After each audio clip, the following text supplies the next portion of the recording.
Hi everybody and welcome to Golden Hour, a show about finding joy after 50. Would you like to learn 5 of the benefits of living alone? Well then keep watching.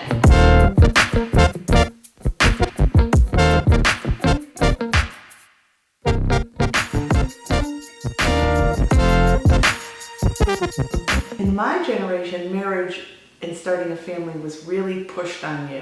And if you got to the age of 25 and were unmarried, you were labeled an old maid or a playboy. You had these negative tags put on you. So a lot of times now I have these conversations with my friends about why we were in such a hurry to get married. We should have really taken the time to find out who we were first. And now in our 50s and 60s, we're beginning to find out who we are and what we're all about. I found out the benefits of living alone very early on in life. When I was 23 years old and graduated college, I was about to move out of my mother's house. And my boyfriend at the time, who later became my husband for many years, said to me, "Don't get a roommate, go live out on your own." And it was probably the best advice he ever gave me. For those 2.5 years before I moved in with him and got married, I was pretty much free to do whatever I wanted, whenever I wanted. And I really got a taste of what it was like to live alone before I got married. For the next 30 years, 2 marriages and raising a child, I lived with someone else. Don't get me wrong, I wouldn't trade my marriage and raising my child for anything in the world. My first husband gave me all the freedom in the world to do what I wanted. We loved the same kinds of things, so decorating the house wasn't a problem. He was very much a loner, so he let me do my own thing. But that was part of the problem, and sometimes just living with someone doesn't mean you're not alone. So marriage can be nice, but there are benefits to living alone too. So let's dive in and see what some of the benefits are.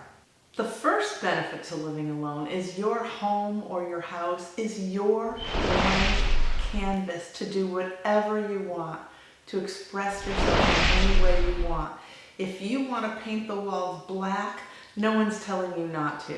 If you want to do what I've done in here, and I've pretty much made it like my own man cave, it's my theater room. I have a big screen TV on the other wall, but yet I do have some things with bling on them. So I was able to decorate the way I wanted to, and my bedroom is all pink. The second thing that's really wonderful about being alone is your time is your time to do whatever you want. There's no checking in with anyone.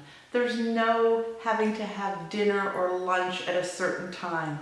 You have the freedom to buy the kind of food you want to buy. I personally am a vegetarian.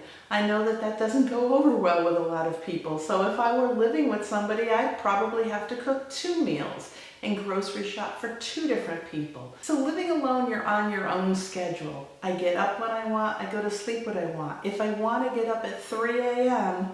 to go on Facebook, or because I'm not tired and watch a movie, I don't have to worry about keeping anybody that's sleeping next to me awake.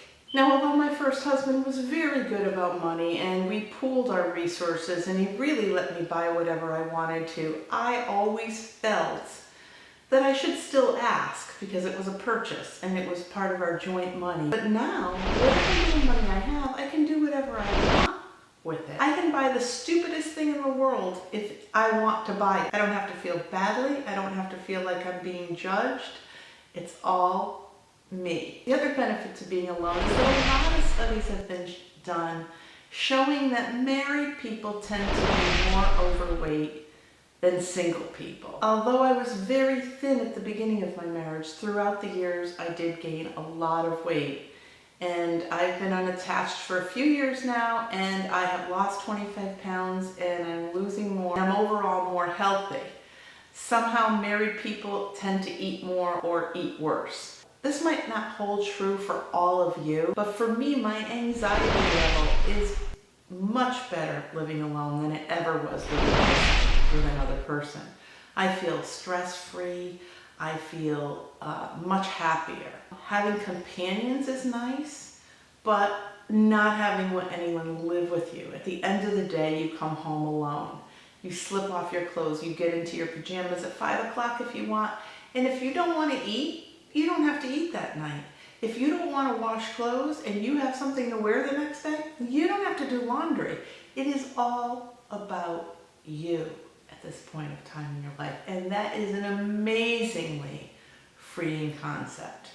Now, for those of you that are in a happy marriage or in a happy relationship, then I'm so happy for you, and I'm glad that it's working for you. And it kind of worked for me for over 20 years. But for those of you that are not happy in your relationship, and you want to get out, but you're fearful to leave because you don't want to be alone, it's wonderful being alone. And all those problems that you have within the relationship you're in, they go away. They might be replaced with some new ones, but overall, you're free. And freedom's wonderful. For all those ladies and gentlemen that are single and have never been married, don't let anyone make you feel badly about that. It's okay to want to be alone. It's okay to enjoy your time.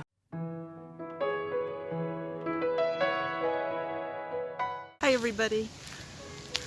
I wasn't sure where I was going to come today to have fun. The day started out really gloomy and the sun didn't come out till tonight around 6. So I'm out and about trying to enjoy the day. It happens to be my 58th birthday, and I kind of didn't really want to go out. I just kind of wanted to stay home. But then when the sun came out, I decided to come out. This is Valley Falls in Vernon.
I hope you enjoyed that video of me having fun last week. Remember, being alone doesn't have to be sad. It's wonderfully freeing. If this video helped you in any way, please subscribe, hit the bell so you'll receive notifications, like, share, and comment, and I'll see you next week.